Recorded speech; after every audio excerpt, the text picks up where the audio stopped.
Hello friends, welcome to my YouTube channel study physics with प्रीति।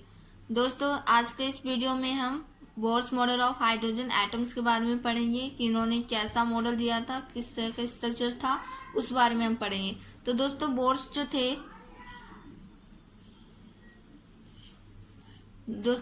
जो थे वो एक प्रोफेसर थे जिन्होंने 1913 में एटम्स के एक मॉडल्स के बारे में बताया था।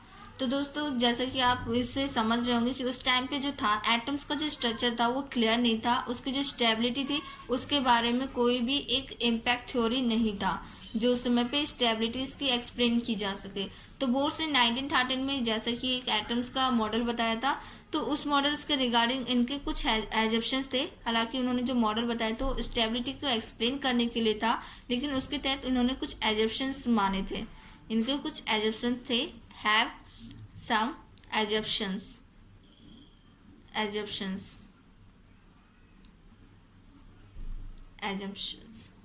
ओके। तो इस एजम्पशन के रिगार्डिंग इनके 3 पोस्टुलेट थे। वो 3 पोस्टुलेट क्या थे उनके बारे में चलिए पढ़ते हैं। तो इनके जो 3 पोस्टुलेट थे उनके बारे में हम पढ़ते हैं कि इन्होंने क्या क्या माने थे और उसमें क्या था, उन्होंने किस तरह से स्टेबिलिटी को एक्सप्लेन करने की कोशिश की है। तो चलिए इसके फर्स्ट पोस्टुलेट के बारे में पढ़ते हैं। बोर्स फर्स्ट पोस्टुलेट इससे पहले हम आगे बढ़े, इसकी जो बोर्स पोस्टुलेट है उसको उसकी जो थ्योरी है वो हम लिख लेते हैं। तो इस थ्योरी में ये बताया गया था जो इलेक्ट्रॉन्स है, the electrons rotate around the nucleus in various stationary और नॉन रेडिएटिंग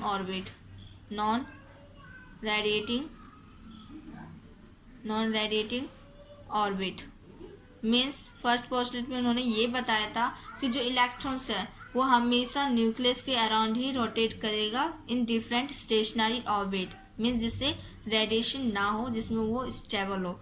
जैसे कि ये इन्होंने ये बताया था, फिगर के थ्रू मैं बता देती हूँ। जो न्यूक्लियस क्या है, सेंटर पे है। ओके। तो जो न्यूक्लियस के अराउंड जो ऑर्बिट है वो उसी में घूमेगा, लेकिन घूमेगा किसके अराउंड, न्यूक्लियस के अराउंड। मीन्स ऐसे इसी स्टेशनरी ऑर्बिट में, ऐसे किसी स्टेशनरी ऑर्बिट में ही इलेक्ट्रॉन क्या करता रहता है, रोटेट करता रहता है। तो इनका जो फर्स्ट पोस्टुलेट था वो यही था कि जो इलेक्ट्रॉन्स है वो न्यूक्लियस के अराउंड रोटेट करेगा इन अ स्टेशनरी ऑर्बिट। अब वो स्टेशनरी ऑर्बिट तो बहुत सारी है, किसी भी ऑर्बिट में हो, लेकिन न्यूक्लियस के अराउंड ही रोटेट करेगा। तो दोस्तों, जैसे कि हम देख रहे हैं कि ये सर्कुलर पाथ कर रहा है, ट्रेवल्स, इलेक्ट्रॉन जो एक सर्कुलर पाथ ट्रेवल कर रहा है, तो मीन्स इसको कुछ ना कुछ सेंट्रीपिटल फोर्स प्रोवाइड की गई होगी। अब ये सेंट्रीपिटल फोर्स जो है वो कौन प्रोवाइड कर रहा है, हमारा ये बोर्स ने कहा था हमारा जो सेंट्रीपिटल फोर्स प्रोवाइड कर रहा है वो कौन कर रहा है, इलेक्ट्रोस्टैटिक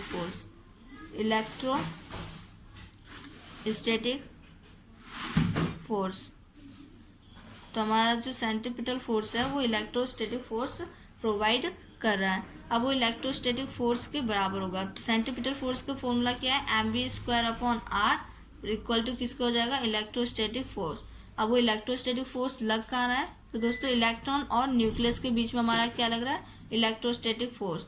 इससे पहले मैं आगे बढ़ूँ आपको बता देती हूँ कि न्यूक्लियस जो है वो हमारा क्या है। तो न्यूक्लियस जैसा कि है कि वो हमारा जो सेंटर में है वो हमारा न्यूक्लियस है। न्यूक्लियस 2 चीज़ों से मिलकर बनी होती है।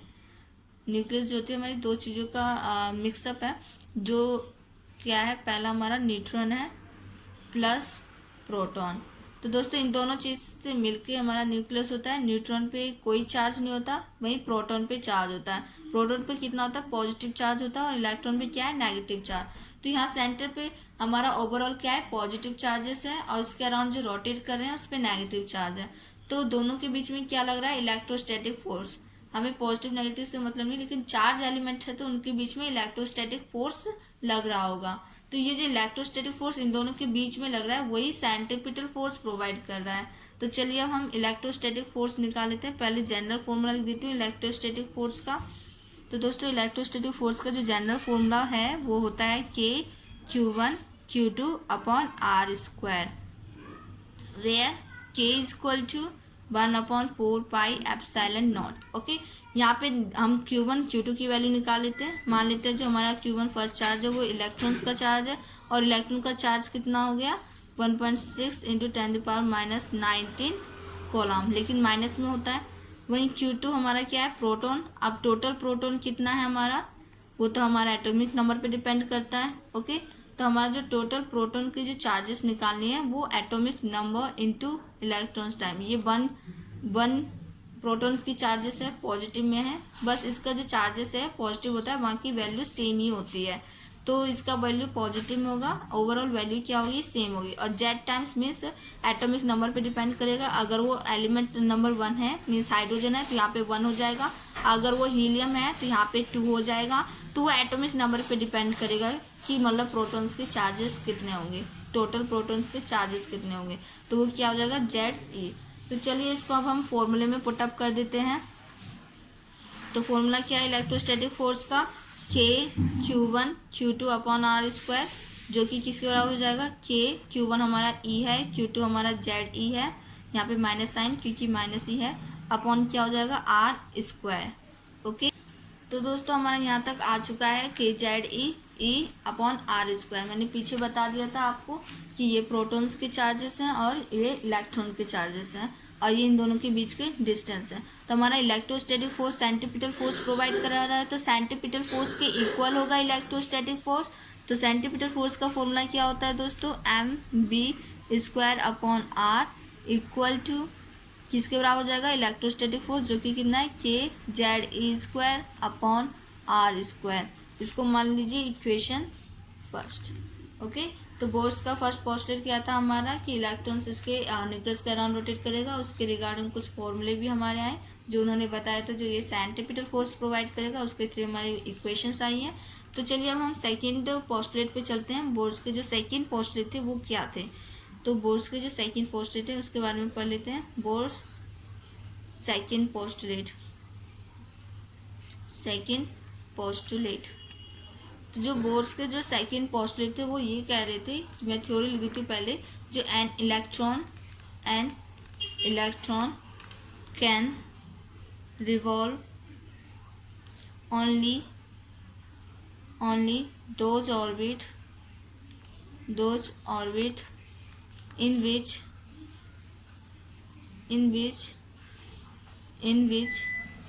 total angular momentum of electron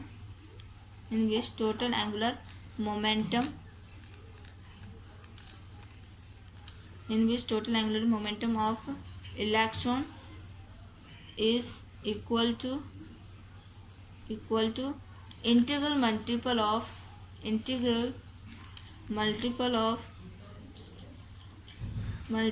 of h upon 2π। Means electron उसी ऑर्बिट में रोटेट करेगा, उसी ऑर्बिट में रिवॉल्व करेगा जिसका टोटल एंगुलर मोमेंटम, जिसमें इलेक्ट्रॉन्स का टोटल एंगुलर मोमेंटम क्या हो h अपॉन 2π के इंटीग्रल मल्टीपल हो। ओके, इसको मैं फॉर्मूले एक इक्वेशंस के वे में भी लिख देती हूँ। एंगुलर मोमेंटम का फॉर्मूला क्या होता है mvr इक्वल टू क्या हो जाएगा nh upon 2π, where n is any integer. ये इक्वेशन क्या होगी आपकी सेकेंड। चलिए मैं इसको एक बार आपको फिगर के थ्रू भी बता देती हूँ। अब देखिए न्यूक्लियस है, न्यूक्लियस के अराउंड तो बहुत सारे स्पेस है, तो इलेक्ट्रॉन्स यही मतलब इसी ऑर्बिट में क्यों ट्रैवल कर रहा है, इसमें क्यों नहीं कर रहा है। मीन्स इसमें मैं डेडस बना देती हूँ जिसमें नहीं कर रहा है, ठीक है, ये डेडस।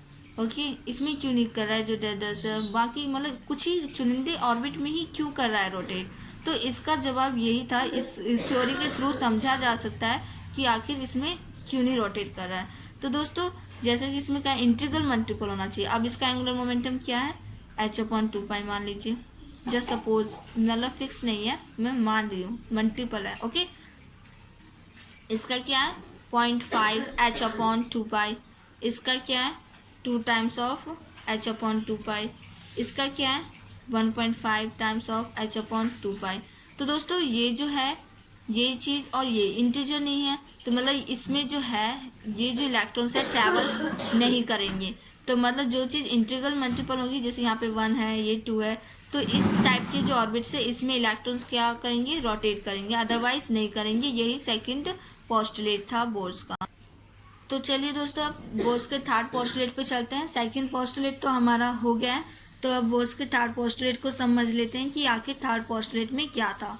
तो चलिए पहले हम लिख लेते हैं bourse third postulate.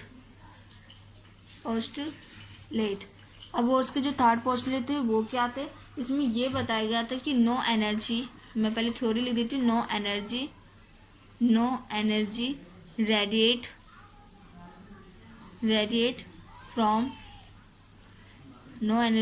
from atom